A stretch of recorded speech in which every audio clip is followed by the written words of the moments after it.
Үйлчлүүлэгч чинь бүтээгдэхүүнээ харддаг юм. Өөрсдийнх нь асуудлын шийдлийг харж байгаа. Борлуулалтын дээр хамгийн түгээмэл алдаа нь юу байдаг гэж бүтээгдэхүүнийг ярих байдаг. Камертай, батарейтай, дууралттай. Гэхдээ тэр дууралтны нарийн ширээмийг энгийн хэрэглэгч яаж ойлгох вэ? Иймэрхүү мэдээлэл огт сонир биш. Нэг юм сонирхон мэдээ. Энэ миний асуудлыг яаж шийдэх вэ гэж. Жишээ нь утас авж ийн гэж бодъё. iPhone, Samsung. Samsung яг хуу техник талаас хүчтэй. Дажгүй сайн.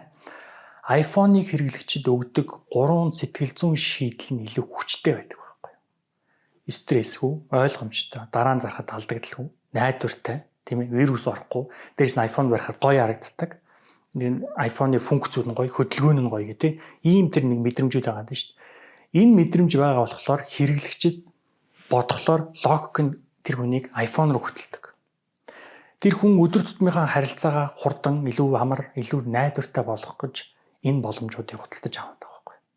Чи тэр боломжуудыг л зарж байгаа. Тийм болохоор борлуулалт хийх гэж байгаа бол бүтээгдэхүүнийг биш, өөрчлөлтийг нь ярь. Үзүүлэлтийг нь биш, үр дүнг нь ярь л та. Хүн өөрийнхөө амьдралд гарах тэр эерэг өөрчлөлтөндөө итгэснийхаа дараа үнэ ярьдаг байхгүй. Энэ бол үнцнийг бий болгодог борлуулалтын суурь шат. Хэрэглэгчийн асуудлыг олж хар. Тэгээд чамайг сонгоно.